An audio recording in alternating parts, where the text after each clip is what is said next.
What's up, manga fans, and welcome back to another review of Bleach. This week's chapter 625, Living Jaguar. Now, after that cheeky little cliffhanger we were left with 2 weeks ago, we were fortunate enough to actually get a direct continuation of that chapter, and we finally get to see Ichigo and Grimjaw's confrontation, which was as expected. It was quite heated, and Grimjaw is literally looking to get some payback. And he hasn't forgotten much from their last confrontation. You could tell his blood's been boiling to kill Ichigo since that day, and he was literally going to do it there and then. But that was swiftly interrupted by none other than Nell. Now, what pleased me was she's back in her adult form thanks to Urahara's invention, like an armband that I'd say regulates her Ryatsu, so it kind of obviously negates the effects of her broken skull. Now, this made me think, okay, we've got two Espadas that have fully returned, back to battle. Is there a chance Ulquiorra will come back? But I know I'm only joking, that probably won't happen. But seriously, we actually do need an update on Haribel's situation. She was shown at the beginning defeated by Yhwach, tied up or chained up. Now we need to see if she's been freed, because, it's kind of insulting for someone as powerful as her to be left out of a ward like this. But either way, hopefully that will be, eventually brought up by Kubo. But yeah, I was actually enjoying, I'd say the bad blood between Grimjaw and Ichigo. It's as I said before, it's typical kind of Goku Vegeta kind of, I'd say, relationship. He's helping out, but obviously he has these real reasons. It's like, I'm going to defeat you, Kakarot. Grim is like, Ichigo or Kurosaki, I'm coming back to kill you. So same kind of formula, but Nell's interruption just made me laugh because Grimjaw had this kind of badass, I'd say, entrance last week. It had everyone all fangirling, fanboying, whichever gender you are, and obviously everyone was expecting a great chapter this week with him, and it was swiftly kind of, stomped on by Nell. And it makes me laugh. Her personality, she can go from being cute and obviously childlike, I'd say adorable, even in her adult form, or and then obviously to serious in an instant. And this was shown very apparent when Grimjaw gets back up and he's like, why the hell are you getting in my way? And Nell returns the same sentiments. It's like, we're at war and you want to start another war. If that's your intention, you might as well just leave.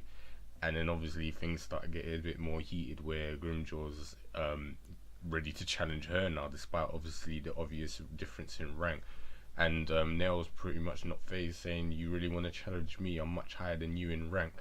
But yeah, that was pretty much cut short. All of that, I'd say, raging between them. It was, as I said, it's just good to see these old characters return. In terms of power, I'm wondering how much they can actually do. They probably make a difference, but not much of a difference against JAGUAR and the elite guard. But either way, that was not the end of returning characters. We actually get two more in the form of Fullbringers, and this was shown when we see a black box basically in the Gungata that Grimjaw and Nell exited from. And what surprised me was I knew Fullbringers were returning, but I was not expecting one of them to be Ryuruka. And even Ichigo seemed surprised. He didn't seem generally as shocked with Grimjaw, but I'd say just genuine surprises on his face. And Yukio, I thought he was kind of gone as well, but he's there. And it makes me think, will Jackie return? It seems like, the whole entourage of characters are just being brought back by Kubo. But either way, they all rush inside, and, Ichigo, as confused as he's been over the past few, I'd say, chapters, pretty much answers what everyone, or asks what everyone wants, or everyone else wants to say. Yoruichi's like, what do you want to know? And he's like, everything, tell me everything, don't just tell me one part of the story. It's like, why am I the only one who doesn't understand? He's like, tell me everything so I can understand. And I was laughing, thinking, was that a fourth wall Kubo to us as the readers? Because a lot of people are never understanding and obviously want more concise answers that explain quite a few loopholes in the series. But yeah, it is explained quite well, and it's interesting what the Fullbringers are being brought back for. I don't think they're going to be brought back for fighting, but obviously particularly Ryuka and Yukio, but they were useful in terms of getting back to the Soul King. And we actually find out about this new concept called Kyogoku, and this is basically kind of pockets or spaces when in the Dangai, which are basically where souls escape to, and we find out this is actually where Gungatas fill these voids. So Yororichi basically says the Ryuka and Yukio will sort out by Urahara, because Ryuka's storage ability and Yukio's space manipulation were useful for them, where they could basically have Ryuka move a whole Kyogoku into a box, and then that box will be converted into a room with royals, and that's an instant lift. So they can literally just ride this lift all the way back up to Soul King Palace. And what's great about this ability is they can sneak between realms and space without any of their reactions being leaked. So they can basically get the drop on JAGUAR and his group without basically any alerts for them. So it's a very interesting concept. I actually like that.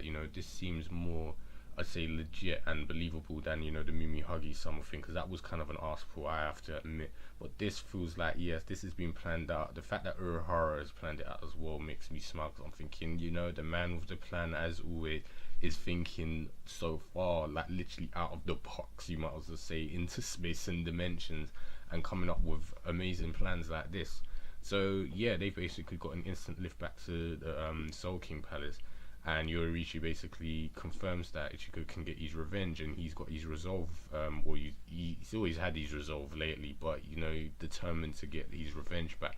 But personally, I feel like Ichigo's group still isn't strong enough to take on Yhwach, and as I said before, Bleach is not ending anytime soon, in my opinion. So I feel like something else is probably going to interrupt, and then we're going to have some sort of retreat or something. I don't know if JAGUAR and them are going to leave, or Ichigo's group is going to have to retreat. But I do not think this is over, even if they get there. But yeah, actually we do get to see JAGUAR's group and at the top of in Soul King Palace. And it's funny because they're all just actually sitting there and relaxing, but they're like, should we be sitting around, isn't there more stuff we should be doing? And basically Askin explains that if we were to get in the way, JAGUAR would probably swallow us up too. And Uryu Ishida is actually looking worried when he hears this, but Gerald assures him that when JAGUAR's finished, he's going to be even more powerful than before. And it makes me wonder, what is Ishida worrying about? As I said, I think he's a double agent. He did save his friends a few chapters ago, but I'm wondering what he's worried about. Maybe he's worried that the Soul King is being absorbed and that wasn't part of his plans, and now he doesn't know what to do, because obviously he's undercover and he can't do much. But it seems like Lily, he doesn't seem to be falling for Ishida's, I'd say, facade, and he most likely knows that he's up to something. So he's going to have to be very tiptoe around this guy, because I feel like he's going to eventually confront him again. It's like, are you really with us, or are you just pretending? But the final part of this chapter was amazing. Was we see JAGUAR like a silhouette. I'm not sure if that's entirely like he's black or it's just a silhouette that Kubo's showing, but either way we see him stand there, and the empty hearts of the Soul King's cocoon are done. There's nothing in there, and he's completely absorbed in it. It's like the Soul King's gone, and I'm like, holy crap, what's going to happen now? So JAGUAR is technically the Soul King now, and what's going to happen to the spaces and dimensions? A lot of I'm not sure if this the shaking has stabilized, if it's stopped. If not, that means he is the thing that holds everything together. So what are they going to have to do? So they can't actually kill him, they're going to have to seal him up like him, like the Soul King. It's going to be interesting to see. But as I said, things are starting to get a lot more interesting. Returning characters are making this a lot more, I'd say, enjoyable than I originally thought, and I'm looking forward to see what's going to happen next. Hopefully the Shinigami will be shown next chapter and they'll be on the move. But yeah, as I said, interesting chapter. I'm liking that new concept of the Kyogoku. It's funny because now we have the Hogyoku, Sogyoku, and now we have the Kyogoku to go along with it. And yeah, I think that whole plan was thought out well. The comedy and the brashness between Ichigo and Grimjaw Nell was fun, and I'm looking forward to see what happens after this. So yeah, fun chapter for me. Can't wait to see the next one. So you guys know the usual. If you got any opinions, let me know in the comment box below, and I'll speak to you guys next time. Take care.